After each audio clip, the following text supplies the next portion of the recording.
Assalamualaikum warahmatullahi wabarakatuh. Perkenalkan, saya Muhammad Rizal Maulana SKM MKL dengan NIDN 4007099301. Saya merupakan dosen prodi Diploma 3 Teknologi Laboratorium Medis jurusan Analis Kesehatan Poltekkes Kemenkes Semarang.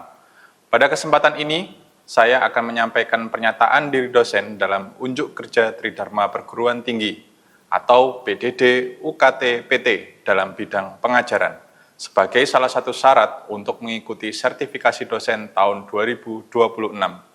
Saya akan menyampaikan mata kuliah Ilmu Kesehatan Masyarakat dengan menggunakan prinsip DIA, Delivery, Interaction, and Assessment.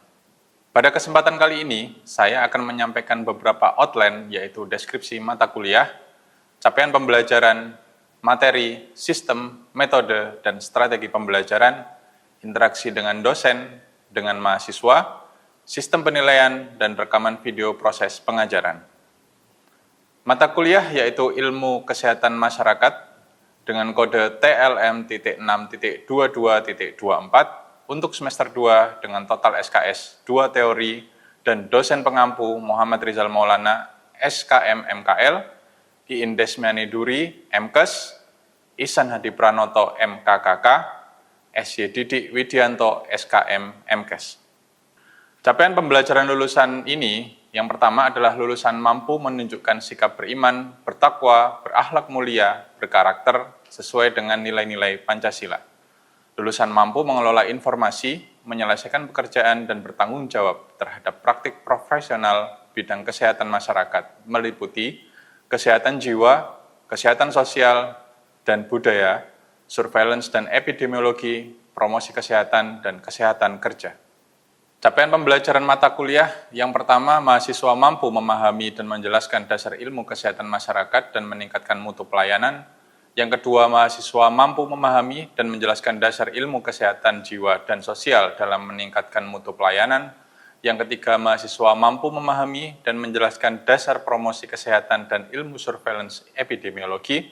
Yang keempat, mahasiswa mampu memahami dan menjelaskan dasar administrasi, kebijakan, dan pembiayaan kesehatan serta kesehatan kerja. Dan yang kelima, mahasiswa mampu memahami dan menjelaskan kebijakan transformasi kesehatan di Indonesia serta peran TLM dalam penanganan masalah kesehatan. Deskripsi singkat mata kuliah. Mata kuliah ini mengajarkan pemahaman tentang ilmu kesehatan masyarakat dasar, meliputi aspek kesehatan jiwa dan sosial, promosi kesehatan, surveillance epidemiologi dasar, kesehatan kerja, kebijakan pembiayaan dan transformasi kesehatan, peran TLM dalam penanganan masalah kesehatan masyarakat dalam peningkatan mutu pelayanan. Materi pembelajaran yang pertama yaitu pengantar IKM, yang kedua prinsip kesehatan masyarakat, yang ketiga kesehatan jiwa dan kesehatan sosial, yang keempat komunikasi kesehatan, yang kelima perilaku kesehatan dan pemberdayaan masyarakat, yang keenam peran sosial budaya dalam perilaku kesehatan, yang ketujuh fasilitas kesehatan dan K3, yang kedelapan administrasi kebijakan dan pembiayaan kesehatan, yang kesembilan surveillance dan epidemiologi kesehatan, 10 promosi dan sumber daya kesehatan, 11 kebijakan transformasi kesehatan di Indonesia, 12 masalah kesehatan dan riwayat alamiah penyakit di Indonesia, dan 13 IPE, IPC, dan peran ATLM dalam kesehatan masyarakat. Sistem pembelajaran yang digunakan yaitu tatap muka langsung atau luring di ruang kelas, dan juga tatap maya atau daring melalui Zoom meeting. Strategi perkuliahan menggunakan discovery learning dan problem-based learning, yaitu terdiri dari teori dan tugas. Untuk metode pembelajaran, kami menggunakan diskusi, studi kasus, demonstrasi, penugasan, dan juga kuis. Sedangkan interaksi dengan mahasiswa, kami akan mengajak mereka untuk diskusi dan juga tanya jawab. Kriteria penilaian di sini, tugas memiliki bobot sebanyak 30%, kuis 10%, UTS 30%, UAS 30% dengan total 100%, lalu kehadiran kuliah mahasiswa minimal 75% dari total tatap muka, dan tugas kelompok wajib dikumpulkan pada pertemuan berikutnya setelah dipresentasikan setiap tatap muka. Tugas pertama membentuk 13 kelompok dan membuat makalah yang berisi dari bab 1, pendahuluan tujuan, bab 2, tinjauan pustaka, bab 3, studi kasus yang berasal dari publikasi jurnal berdasarkan teori yang terkait, serta PPT yang kemudian akan dipresentasikan setiap pertemuan sesuai topik pertemuan mata kuliah. Sistem penulisan makalah dapat didiskusikan oleh dosen pengampu masing-masing setiap pertemuan. Penilaian didasarkan pada keterampilan presenter dan sanggahan pertanyaan masukan audiens serta keaktifan mahasiswa. Dan terakhir, kami akan juga melakukan evaluasi di UTS, UAS, dan juga menggunakan kuis. Untuk UTS dan UAS kami menggunakan Healthy, dan kuis kami akan menggunakan Wayground ataupun Kahoot. Sekian dari saya, terima kasih. Oke, Assalamualaikum warahmatullahi wabarakatuh. Waalaikumsalam warahmatullahi wabarakatuh. Selamat pagi semuanya. Pagi. Sehat ya? Ada yang batuk-batuk enggak? Ada ya, sama ya. Saya juga lagi agak-agak batuk gitu ya. Mungkin cuacanya yang lagi kurang bersahabat gitu ya. Oke, untuk pertemuan ini kita lanjutkan dari pertemuan kemarin. Pertemuan kemarin kita bahas soal sejarah ya, kesehatan masyarakat, bagaimana perkembangan ilmu kesehatan masyarakat itu berkembang dari dunia masuk ke Indonesia sampai sekarang lebih luas lagi lingkupnya gitu ya. Nah, yang kedua ini kita bahas soal prinsip kesehatan masyarakat gitu ya. Oke, tujuan pembelajaran ini mahasiswa mampu memahami dan menjelaskan prinsip kesehatan masyarakat secara lengkap, membedakan cabang-cabang ilmunya. Nah, sasaran kesmasnya, serta unsur-unsur yang mempengaruhi status kesehatan masyarakat itu sendiri. Oke, nah sebelum kita mulai pembelajaran, kita coba brainstorming dulu ya. Kemarin sudah dijelaskan apa itu sejarah ilmu kesehatan masyarakat. Nah, sekarang kita akan bahas soal kuratif dan preventif. Ada yang tahu atau bisa menjelaskan apa itu kuratif dan preventif? Oke, silakan. Mbak siapa? Ayudia. Ya. Saya Ayudia, izin menjawab. Kalau setahu saya, preventif itu kegiatan untuk mencegah, kalau kuratif itu untuk mengobati. Mencegah dan mengobati. Ada yang lain mungkin? Sepakat ya? Bahasa sekarang ya, sepakat ya? Oke, sepakat. Benar ya, untuk kuratif itu poin pentingnya adalah di pengobatan.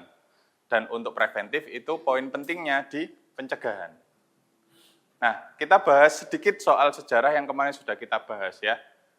Di pengobatan atau kuratif itu dia berasal dari yang namanya eskulep ya. Kalau misalkan di Fakultas Kedokteran mereka akan sering sekali menyebutkan slogan eskulep, eskulep, eskulep. Nah, sejarahnya itu di sini.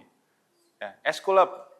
Jadi dia berfokus pada yang namanya pengobatan penyakit dan juga pembedahan. Sedangkan yang kuratif, yang preventif ya, itu dari Hygieia. Sekarang namanya jadi hygiene ya, higiene ya kan. Itu awalnya dari yang namanya Mbak Hygieia itu ya, karena cewek ya kayaknya ya. Itu Mbak Hygieia ya. Mbak Hygieia ini suka sekali yang namanya hidup seimbang. Hidup seimbang, olahraga teratur, menggunakan upaya-upaya secara alami ya, tanpa obat-obatan, tanpa pengobatan dan lain-lain. Nah, ini beberapa definisi kegiatan masyarakat ya. Kesehatan masyarakat. Nah, intinya adalah di sini teman-teman. Ya, ada beberapa aspek yang nantinya akan berkutat gitu ya, ikut campur dalam kegiatan kesehatan masyarakat ya. Contohnya ini di sanitasi lingkungan, nah pemberantasan penyakit, pendidikan kesehatan, manajemen pelayanan kesehatan itu juga perlu ya dalam kegiatan kesehatan masyarakat. Lalu juga pengembangan rekayasa sosial. Ini biasanya yang sering kita gunakan dalam kegiatan pengabdian kepada masyarakat. Nah, pengembangan rekayasa sosial dalam rangka pemeliharaan kesehatan. Ya. Nah, tujuannya adalah yang pertama, derajat kesehatan yang optimal. Jadi tidak menunggu sakit, tapi meningkatkan bagaimana caranya kita untuk meningkatkan daya tahan tubuh kita sendiri. Lewat olahraga, lewat apapun itu terserah, sama saja ya. Jasmani yang sehat, fokusnya di situ, rohani yang seimbang, jadi tidak hanya jasmaninya saja, tapi dituntut untuk ketenangan jiwa ya. Termasuk di sini kesehatan masyarakat juga membahas soal kesehatan jiwa dan sosial. Nah, sosial yang harmonis juga ya, kalian punya hubungan atau permasalahan dengan pasangan kalian misal atau orang tua kalian gitu ya, bertengkar sama pacar, itu juga bisa mempengaruhi faktor kesehatan kalian sendiri terutama dalam segi mental kan gitu. Ini tujuannya ya umur lebih panjang terus lebih produktif lagi. Kalau kita sehat, jasmani sehat, fisik sehat, kita akan bisa berproduksi lebih baik lagi ya, kerjaan akan selalu tepat waktu ya kan, nilai-nilai kalian juga akan semakin meningkat gitu ya. Meskipun ada beberapa yang mungkin terkendala dengan pembimbing ya atau dosen PA gitu ya, tapi karena kalian sudah bisa mengendalikan ya kesehatan mental kalian, kesehatan fisik kalian, itu akan bisa membuat kalian lebih produktif. Nah, ini hierarki Homo sapiens ya, di mana ini ada hubungannya dengan yang namanya kegiatan kuratif dan juga kegiatan preventif. Kalau yang ke kanan, ya ke arah kanan, di tingkat sosial, global, itu biasanya sasarannya adalah preventif. Ya, preventif, kegiatan pencegahan. Pencegahan selalu dimulai dari diri sendiri, lalu ke arah keluarga, baru dia ke masyarakat. Lebih luas lagi, bisa bangsa, bisa negara, bisa ke dunia. Ya. Tapi sedangkan untuk yang kuratif, itu biasanya ya lebih ke tata yang lebih rinci lagi gitu ya, dari sistem organnya, dari organnya ya, biasanya sakit jantung, oh jantungnya aja yang diobati ya, sakit ginjal, ginjalnya aja yang diobati, sampai ke arah molekul. Nah, ini teknologi laboratorium biasanya di sini. Cuman kenapa kalian juga penting untuk belajar soal kesehatan masyarakat secara umum? Karena yang kalian hadapi itu bukan hanya sel ya, bukan hanya preparat darah dan lain-lain, kalian juga akan menjadi sumber informasi kesehatan ya bagi keluarga kalian maupun masyarakat sekitar kalian. Nah, pentingnya di situ. Nah, ini cabang-cabang ilmu kesehatan ya, ada banyak sekali, salah satunya ini epidemiologi, dia mempelajari distribusi, determinan masalah kesehatan pada populasi serta penerapannya dan pengendaliannya. Ya, kalian sering sekali mendengar kata epidemiologi, apa sih? Nah, ini definisinya. Tidak hanya epidemiologi, sosiologi kesehatan juga diterangkan. Psikologi juga, antropologi juga ada cabang ilmunya. Perilaku kesehatan ini sering sekali ya di dunia kesehatan masyarakat. Perilaku sosial, pendidikan kesehatan, ekonomi kesehatan juga penting untuk dibahas.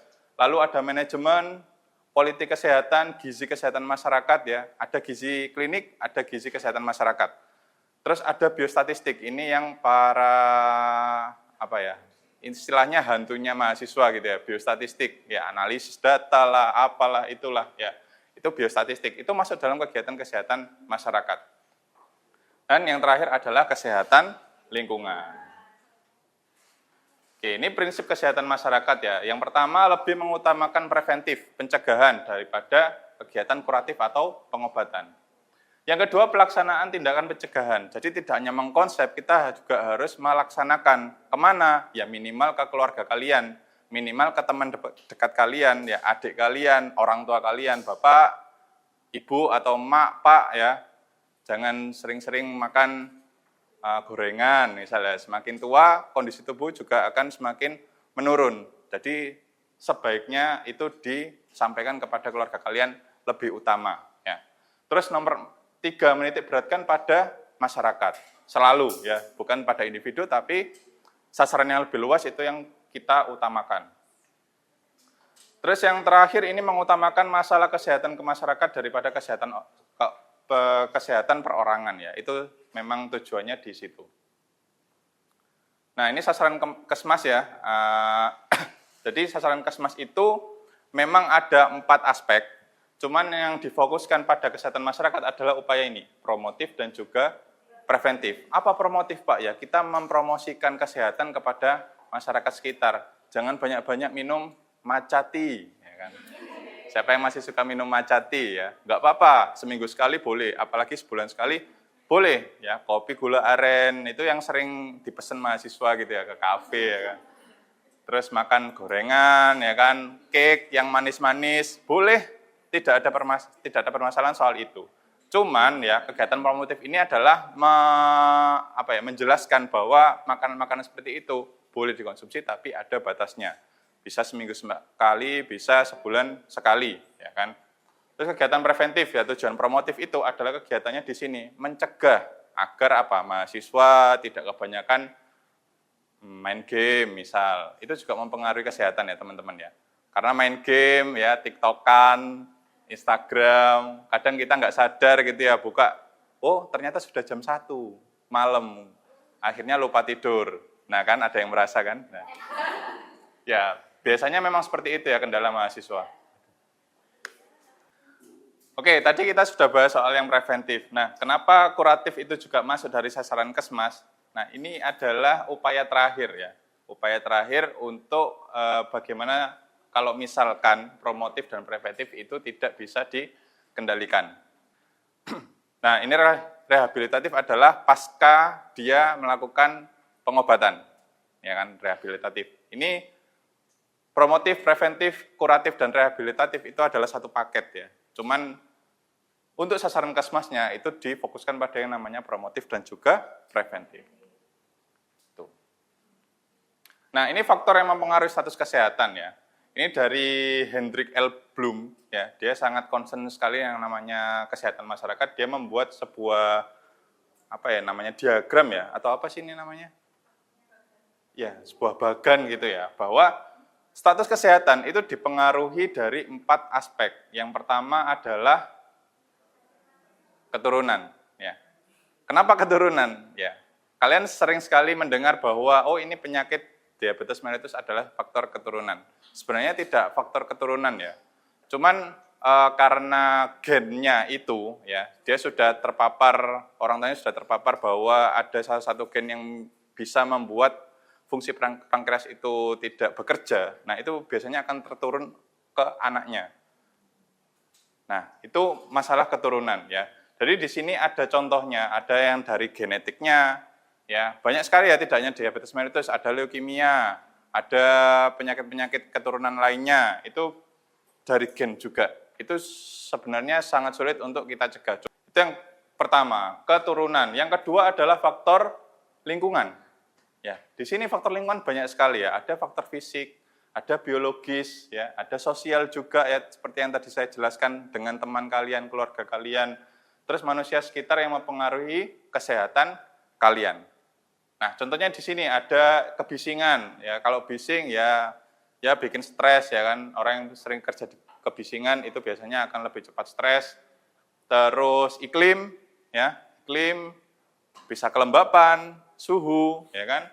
Curah hujan itu juga mempengaruhi. Udara, sanitasi dan sebagainya. Ya, jadi lingkungan juga penting dalam mempengaruhi status kesehatan dari masyarakat. Oke, yang ketiga ada perilaku ya, segala bentuk tindakan atau kebiasaan individu atau masyarakat ya yang dapat berdampak positif atau negatif terhadap kesehatan dirinya sendiri. Nah, contohnya apa? Pola makan. Ya, tadi lagi-lagi yang suka matcha hati-hati ya. Yang suka gula aren hati-hati. Loh, kenapa matcha terus, Pak? Ya memang itu yang lagi booming ya, Mbak ya. Lagi booming ya. Jadi matcha. Kenapa saya sasar matcha ya? Karena itu yang sering nongol di Instagram saya ataupun dimanapun gitu ya, matcha. Ya untungnya saya tidak terlalu suka matcha gitu.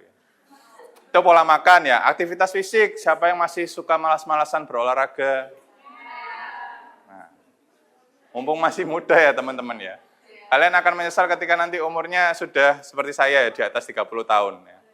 Itu akan menyesal sekali ya. Kenapa enggak dari dulu saya olahraga gitu ya.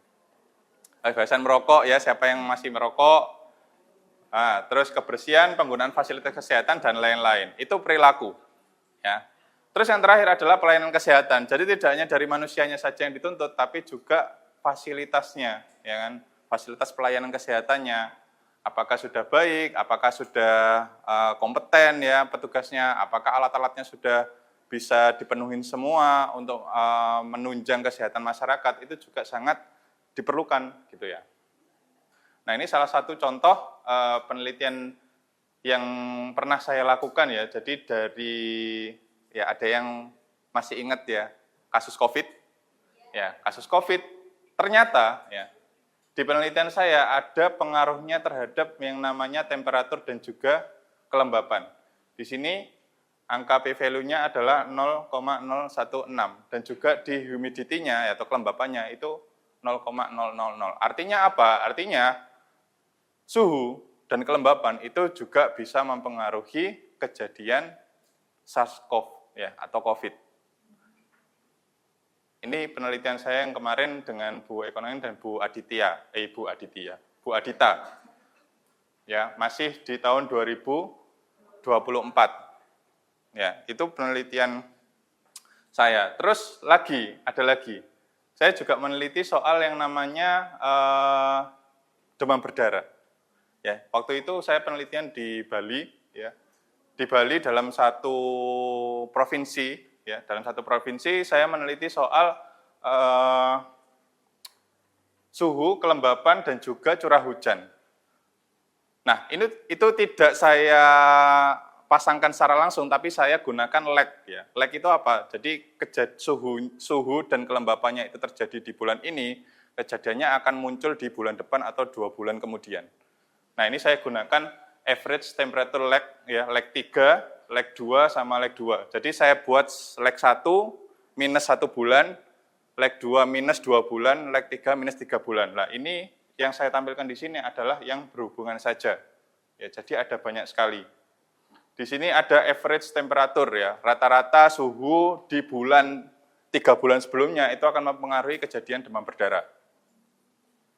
Terus average precipitation, ya, curah hujan, lag 2, jadi 2 bulan sebelumnya itu akan mempengaruhi kejadian demam berdarah. Ya, jadi tidak saat itu juga, tapi dia akan muncul setelah sebulan 2 bulan kemudian.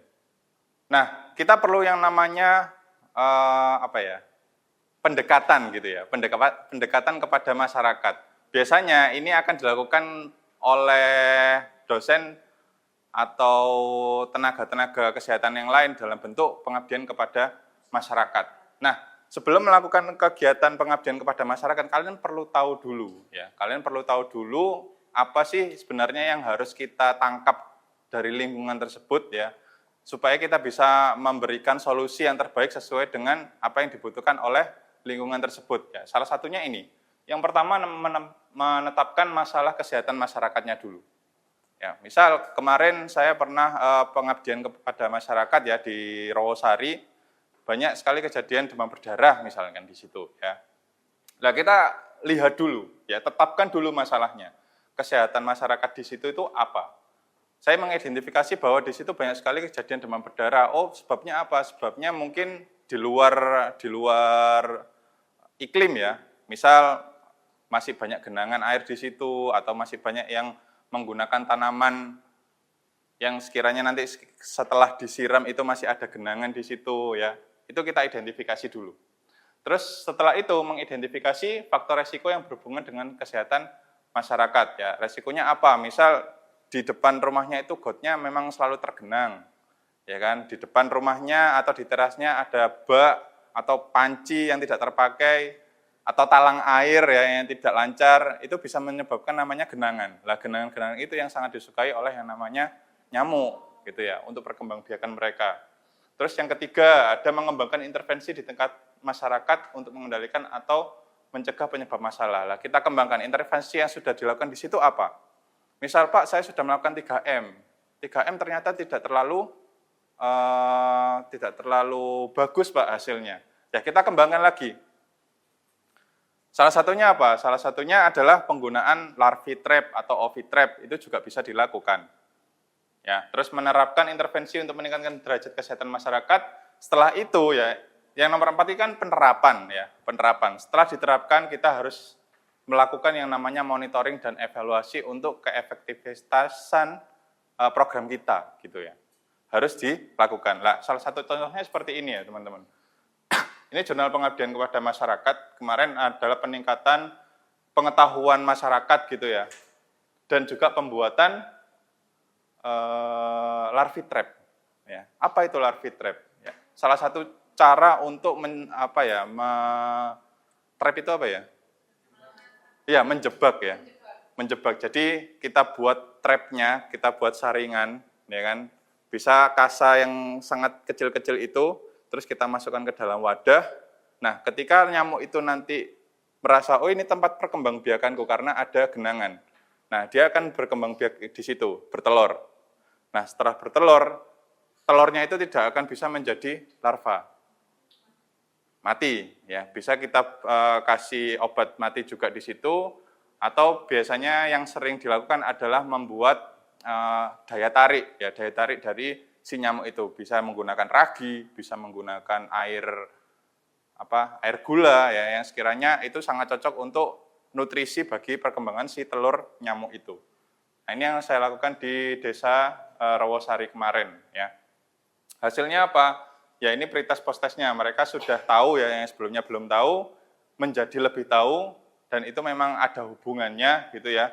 Terus ini waktu saya menjelaskan bagaimana cara pembuatan larvae trap dan juga resiko-resikonya, ya. Nah, ini untuk kuisnya, ya. Sampai sini, sebelum kita masuk ke dalam kuis, ada yang mau didiskusikan? Mungkin ada yang masih ingin ditanyakan, ya, terkait kesehatan masyarakat, silakan nanti bisa menghubungi saya di ruang dosen, ya. Untuk selanjutnya, ya, untuk melihat, ya, bagaimana penangkapan kalian, ya, sebagai mahasiswa tentang apa yang sudah dijelaskan, silakan kalian menyiapkan HP, ya. Kalian siapkan HP-nya dulu, kalian bisa scan atau menggunakan enter join code ini. Aplikasi yang digunakan Wayground, ya, yang dulunya itu Quizzes, sekarang jadinya Wayground. Oke, sudah selesai semua? Oke, kita lihat hasilnya, ya.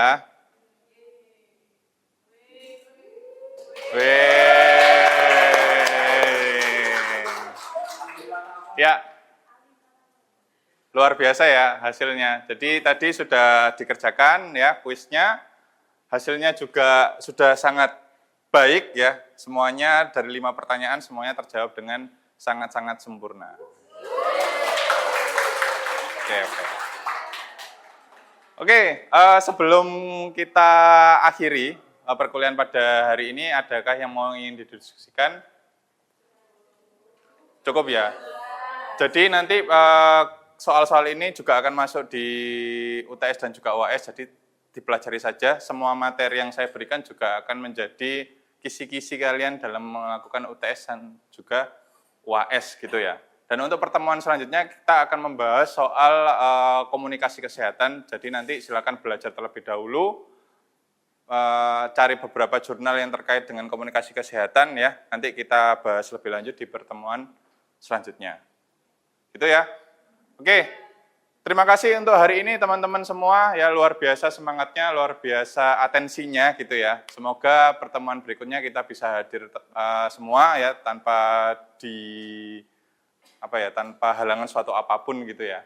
Semoga nanti selalu diberi kesehatan, gitu, ya. Oke, jika tidak ada pertanyaan, kita akhiri, kita ketemu lagi minggu depan, ya. Assalamualaikum warahmatullahi wabarakatuh.